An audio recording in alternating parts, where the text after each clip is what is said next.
चलिए जानते हैं देश और दुनिया के सिलेक्टेड काम की और महत्वपूर्ण 20 बड़ी खबरों को सिर्फ 10 मिनट में। पर अभी तक आपने इस वीडियो को लाइक नहीं किए हैं तो लाइक कर लीजिए, चैनल पे नए हैं तो चैनल को सब्सक्राइब कर लीजिए, साथ में बेल आइकन भी प्रेस कर लीजिए और वीडियो को ज्यादा से ज्यादा शेयर कीजिए। तो चलिए बढ़ते हैं खबरों की ओर।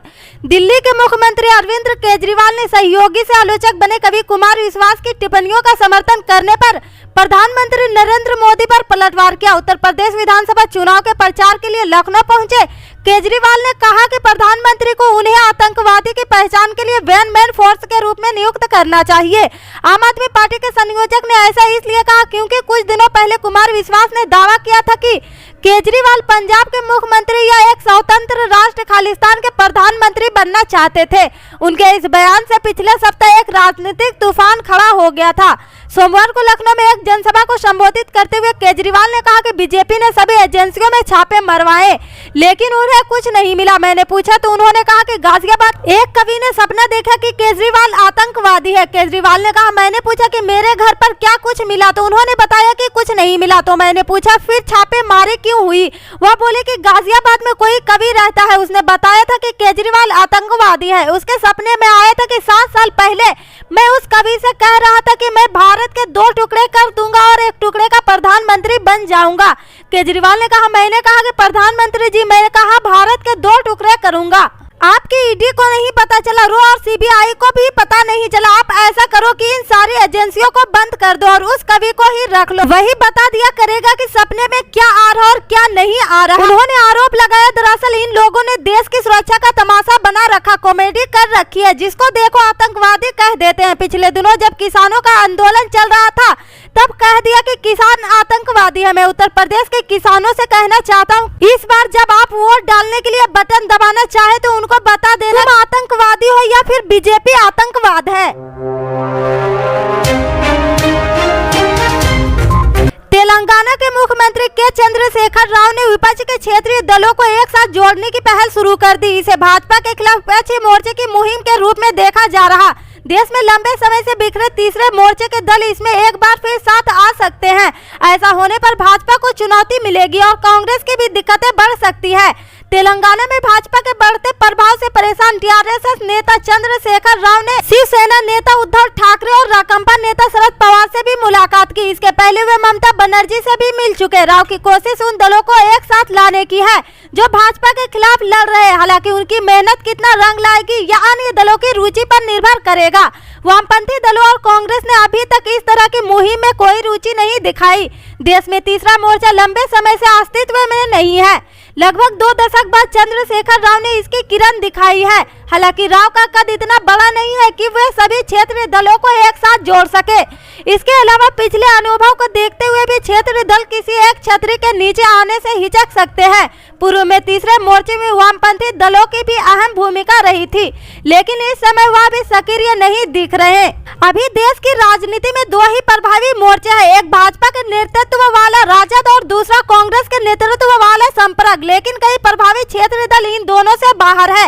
लोकसभा चुनाव में भी अभी 2 साल का समय है। विपक्ष के पास अपनी एकजुटता और न्याय मोर्चा बनाने के लिए काफी समय भी है लेकिन इसमें अभी कई पेज भी सामने आएंगे। विधानसभा चुनाव के नतीजे भी इस मुहिम को प्रभावित करेंगे।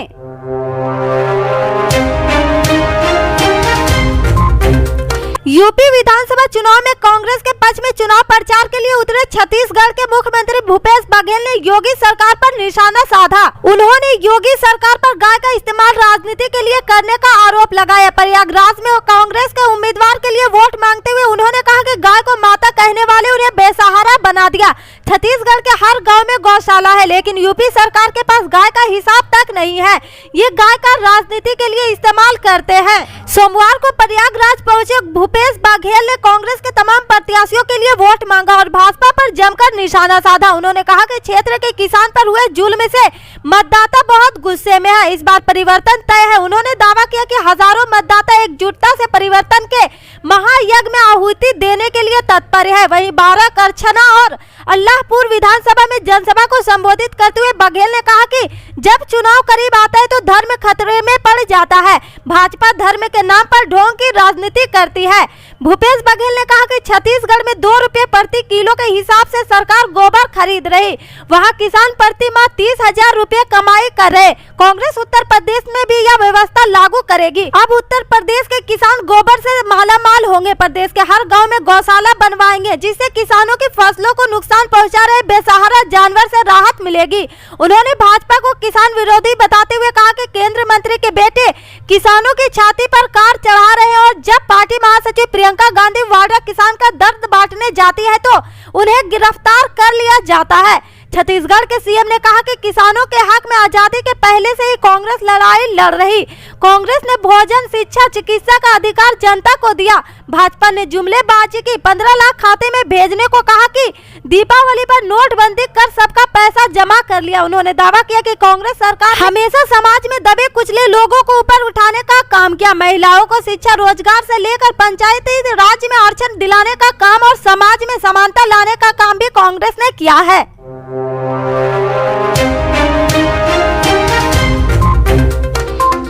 तमिलनाडु में 1 दशक के लंबे अंतराल के बाद हुए शहरी स्थानीय निकाय चुनाव में सत्तारूढ़ द्रमुक पार्टी आगे चल रही। इन चुनाव में बीजेपी राज्य के विपक्षी दल अन्ना द्रमुक से अलग हो गई थी और अकेले चुनाव लड़ी थी। निकाय चुनाव नतीजे को मुख्यमंत्री एमके स्टालिन के 9 महीने के कार्यकाल के प्रदर्शन पर एक रिपोर्ट कार्ड के रूप में देखा जा रहा।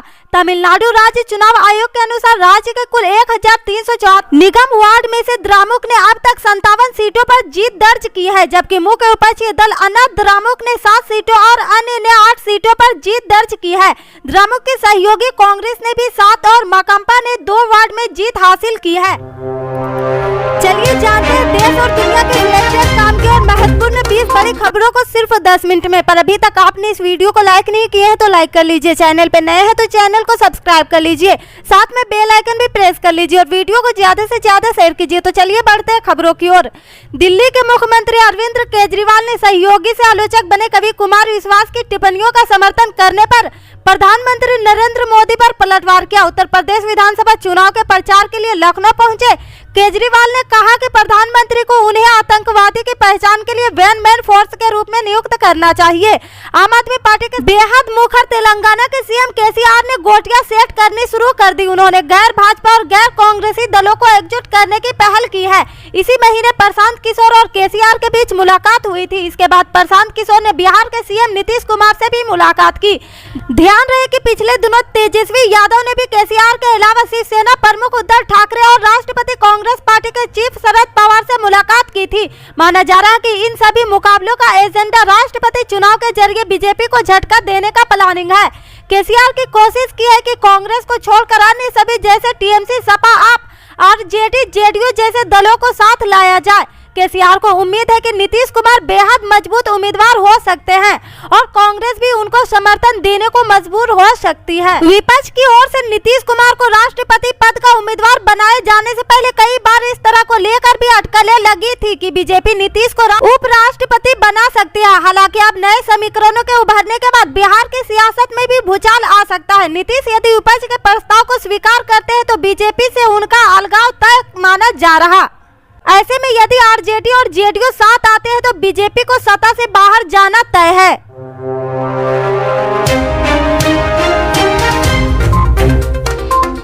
भारत के विदेश मंत्री एस जयशंकर की ओर से सीमा विवाद को लेकर दिए गए बयान के बाद चीन को मिर्ची लग गई। चीनी सरकार के मुखपत्र ग्लोबल टाइम्स ने लिखा है कि भारत सीमा विवाद का अंतर्राष्ट्रीयकरण करने की कोशिश कर रहा है। इसके साथ ही ग्लोबल टाइम्स ने चीन को इस मसले पर सतर्क रहने की भी सलाह दी। दरअसल भारत के विदेश मंत्री एस जयशंकर ने म्यूनिख सुरक्षा सम्मेलन में एक पैनल चर्चा के दौरान कहा था कि चीन के साथ भारत के संबंध बहुत ही कठिन दौर से गुजर रहे हैं। चीन ने सीमा समझौता का उल्लंघन किया। एस जयशंकर के इसी बयान के बाद ग्लोबल टाइम्स ने लिखा है कि भारतीय विदेश मंत्री सुब्रमण्यम जयशंकर ने हाल ही में एक बहुपक्षीय अवसर पर चीन भारत सीमा विवाद का 2 बार जिक्र किया है। ग्लोबल टाइम्स की रिपोर्ट में लिखा है कि भारत अंतर्राष्ट्रीय समुदाय की ताकत का फायदा उठाकर खुद को आगे बढ़ाने और सीमा विवाद को लेकर खिलाव करने की खतरनाक कोशिश कर सकते हैं। रिपोर्ट में ये भी लिखा है कि ऐसी खतरनाक प्रवृत्ति से चीन को सावधान और सतर्क रहने की जरूरत है। ग्लोबल टाइम्स की रिपोर्ट के हवाले से कहा गया कि अभी तक भारत ने यह नहीं दिखाया कि वह चीन के साथ अपने संबंध को सुधारने को तैयार तैयार है। इससे समझौता करने या बातचीत के लिए जगह छोड़ने की कोई इच्छा नहीं दिखाई दे रही। इसके बजाय भारत की ओर से पहले से ही कमजोर आपसी विश्वास को बाधित करने और संघर्ष को तेज करने के लिए भड़काऊ शब्दों का इस्तेमाल किया जाता है। इससे आगे की अपडेट्स को जानने के लिए जुड़े रहे हमारे राइट न्यूज के साथ। मिलते हैं फिर बड़ी खबर में, तब तक के लिए जय हिंद।